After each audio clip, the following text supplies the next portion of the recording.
Yeah, what's going on, guys? Today's video we're going to be going over the caster build. So for the casters, they're going to be played in the mid lane. They're going to have long range abilities. You're going to do burst damage, and you're going to be one of those warriors, one of those heroes, I should say, that are going to be the late game carries. You're going to try to do as much damage, and you try to get as much farm as you can.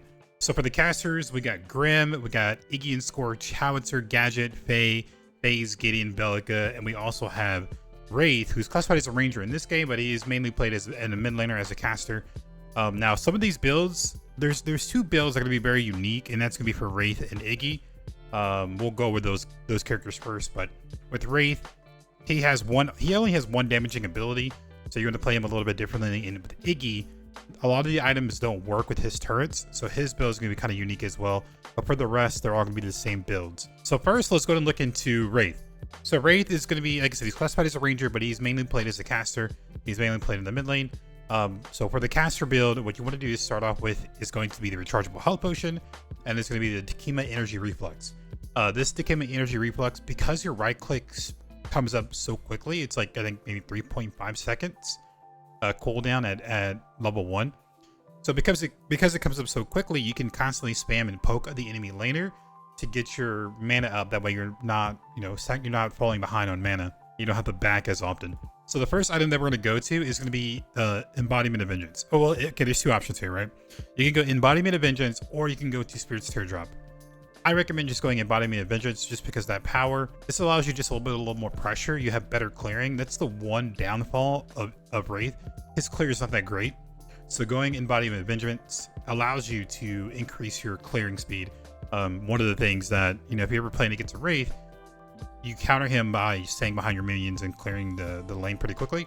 So Embodiment of Vengeance is definitely kind of needed. I like to go at first. It allows me just to clear faster, kind of keep pressure and poke out the enemy mid laner. And then if we do end up fighting with Embodiment of Vengeance, you get that attack speed and your basic attacks. It's going to be dealing magical damage, 20% of your magical power, and then 20 bonus damage. So you get a little bit more abilities, or a little bit more damage, even though having only one ability in your kit. And then the second item I will go into is going to be Teardrop. This one, it's 65 power, 250 health. The passive on it, you're going to deal damage. Whenever you hit somebody with an ability, you'll do tick damage. So for 3 seconds, it's going to apply damage over time. You don't really build this a lot for the casters. I think Wraith is probably the only one, maybe Grim. But Wraith is the only one really because his right click has such a low cooldown. It's 3.5 seconds. The cooldown on Teardrop is 3 seconds. So every time your right clicks up, you're going to be proccing Teardrop. So Teardrop is kind of a must, I think, for Wraith. And then the next item we're going to go into is going to be Witch's Shoe, 90 power, 10 CDR. And then on this ability, this passive on this one, whenever you hit someone with damage, your right click, because that's his only damaging ability, it's going to do magical damage plus 20% of magical power and 120 bonus magical damage every time the skill damage hits an enemy hero. So this is a 12-second cooldown. So whenever you're right clicking, you're going to get that extra, damage on that click. So these kind of three really kind of cater around to his playstyle and that right click damage. That's the only ability. So these two kind of pair really well with that, and the attack speed just helps you with getting that clear and a little bit more damage out through the game. So that's kind of the early part. And then from here, it's kind of just standard for casters. You need your pin. So Chemo Blaster is a great item, 60 power, 50 nullifier defense. You need that power scaling, the Rampaging Toto. It gives you the most damage you can get in an item, 120 magical power, increase your overall magical power by 30%. And then last, I like to go Blue Heart. You can go Blue Heart a little bit sooner if you need before Rampaging Toto. Rampaging Toto could be, the final item here. But with Blue Heart, it's going to give you 80 power. It's going to give you 35 magical D. It's going to give you 10 CDR. But the passive on here is going to give you a shield that blocks a single attack. So this is really huge when it comes to late game. If you're going to be targeted by the jungle, by the frontliner, Blue Heart's a really great item to get to help you survive. And then if you do need that early on, get that, and then go into your Rampaging Toto. And this will be pretty much your final build here for Wraith. Now, one item that I don't have on here, actually, let me go ahead and put this now, because this is definitely a useful item, is Sage's Whip. In the game, there's a lot of karmas. People buy recoveries. There's a lot of healers on the enemy team. So if you need to get anti-heal, Sage's Whip is a great item.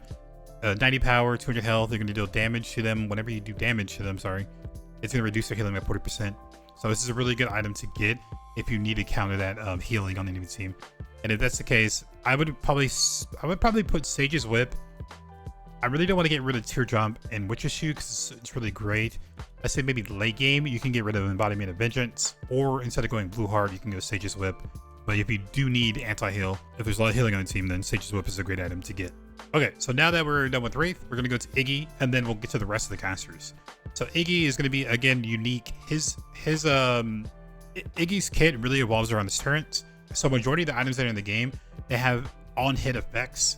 For example, we'll look at Witch's Shoe.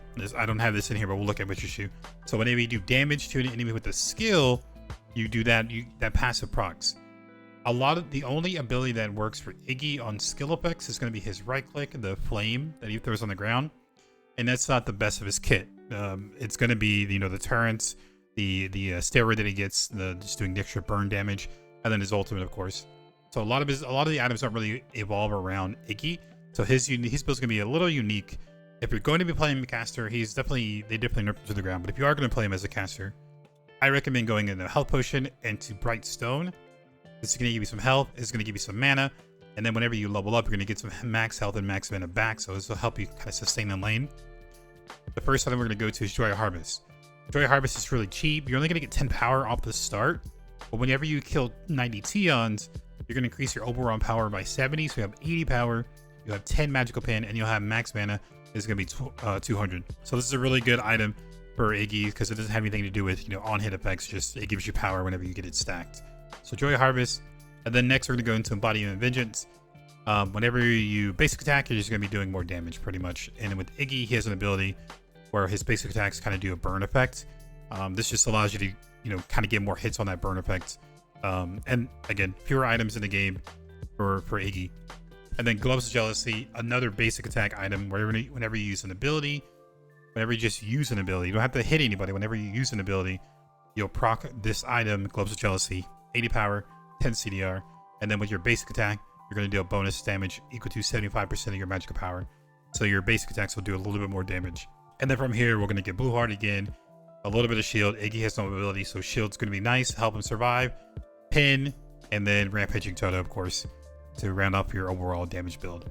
So this is going to be played if you're caster. If you're playing him in solo, which is probably where majority of the people are playing him, it's going to be a little bit different. But if you're playing him as a caster, this is what I would recommend to try to do as much magical power as you can. Okay, now for the remaining casters, the remaining mages. I put mages because of spite. The remaining casters in the game. So for the remaining casters, we got Grim, Howitzer, Gadget, Faye, FaZe, Gideon, and Bellica. They all can use this ability this build pretty well. So what we're starting with first is how we're going to be laning, right? How we're going to start. So there's two options that we can go into. I'm going to move this out here really quick, but that's there for a reason. The two options that we can start off with is going to be Rechargeable Potion, Mana Potion, and then going into your magical power early. This magical power is going to build into Joy of Harvest or Bells of Purification. This will leave a little bit of gold left over. So this is not a bad start. You get that rechargeable health potion, that mana, just kind of sustain and lane a little bit in the early part, and then you start building into your power kind of early. There's this option. The other option is going to be the same thing with Iggy, where you can go health potion and bright stone to get a little bit more, survivability and sustain in lane. And then the other option is going to be rechargeable health potion, energy reflex. Now this one I don't really recommend on a lot of the heroes because really you're on the other casters, your cooldowns are gonna be a lot longer, so you can't really poke like a Wraith can. And you're really gonna be like kind of focusing on the way while trying to do damage to the enemy laner as well. But you're not gonna be able to stack this a lot. It is nice to have that mana, but there's really three options you can go there. So that is gonna be like the starting. Okay, so for the first item that we're gonna build into, Joy of Harvest. Now Joy of Harvest, you really have to prioritize farming. If you're new to the game and you feel like your farming isn't going to be that great, you could probably skip this item. But Joy of Harvest, it's cheap. Whenever you build into this, it'll cheapen the item. So your first back, it'll be like I think 925 gold. You back and you can get this and start stacking. But you really need to prioritize because you have to kill 90 Teons. If you feel like you're not able to stack these Teons within like 15 minutes, or like average around 15 minutes, if you can't get this stacked by 15 minutes, it's probably not worth buying into. And instead, I would go and just go straight into your power items. So for the power items that we have, it's going to be Bells of Purification, 60 power, 10 flat pin, 10 CDR, just great item, great stats early on. The power is a little bit on the lower side, but the passive here is going to increase your power every time you do a basic attack, or if you do a skill attack on an enemy hero, it's going to increase it by 10, and you're also going to decrease their magical defense by 5, and it stacks up 5 times. So essentially, in an early engagement when you're 1v1ing, or if you do like a 2v2 in mid lane, you can get this stacked multiple times by hitting abilities, by auto attacking people. You can get this stacked up to where it can be 110 power and then increasing their damage, increasing their defense. So this item kind of scales up the longer that you're in that battle, the more abilities and autos that you hit multiple targets with. This item really scales up quickly. So Bells Purification is going to be first. Next, we're going to go into Witch's Shoe. This is going to give you 90 power, 10 CDR, and then the passive, whenever you do damage with an ability, you're going to do more damage pretty much. Simple build there. And then the next item we'll go to is going to start going into this pin. Alchema Blaster. If the enemy has some tanks, go in the Alchema Blaster next. If they don't, you can go into Blue Heart. I think I just got a follow. King, appreciate the follow. You're going to make it to the video, buddy. But yeah, we're going to go into Blue Heart. That's going to be the next item we'll go into. 80 power, 35 defense, 10 CDR, and then, of course, grinding that shield. But if they're not building tanky, you can go into Blue Heart next. And then you can go into Alchema Blaster and then Rampaging Toto. So this kind of be your core build here. And then last item here, it's going to depend. If you went into Joy of Harvest. Oh, let me do this. If you went into Joy of Harvest, then this is where you're going to have your 6 items here, right? Late game, we're going to sell Joy of Harvest. Late game, it falls off. You can get a better item with a better passive. So late game, we'll sell Joy of Harvest for either Mathematicians, more power, some lifesteal, more CDR, and then you just do more damage on your abilities. Or we can go Gloves of Jealousy, power, CDR. So you're kind of matching that power. You're going to get more CDR, but your damage, your basic attacks are going to do 75% of your magical power. And late game, this is going to do a lot of damage. It's on a 2.5 second cooldown. So if you use an ability, auto, 2 seconds later, use another ability, you auto. It's like another ability in your kit. It's another magical damaging ability in your kit with a really low cooldown. So Gloves of Jealousy is really great late game. And that's going to be the overall build for your casters. Now, if you need anti-heal, if there's a lot of healing on the enemy team, recovery, healing, there's a lot of sustain on that enemy team, and you need Sage's Whip, you can fit Sage's Whip pretty early on. You can do what I would do, depending on the enemy team, is instead of going into Joy of Harvest, we'll move this down here. Instead of going Joy of Harvest, I'll put in a Sage's Whip there. We'll do, okay, I'm missing this all up. We're gonna do it like this.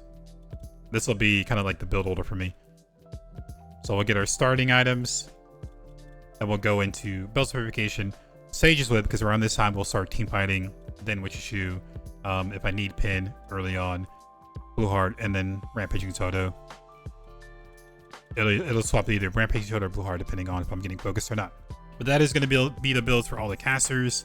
Just a little side note, I am working on a website. It's not going to be in time for the console players. It won't be here for this console weekend. That's our console week that's happening right now. And if you guys haven't yet, hop in stream because I'm giving away codes for PlayStation 5. It's not going to be in time for that, but hopefully whenever they do have the official launch, I'll have the website ready to go. And then instead of doing these videos, I'll just have a website. I can update it a lot more frequently with current changes to the meta. But this is going to be it for the caster video. If you guys like this kind of content, like the video, subscribe, share with your friends, and check them out on Twitch, twitch.tv/Cordy. Everyone take care, and I'll catch you in the next video.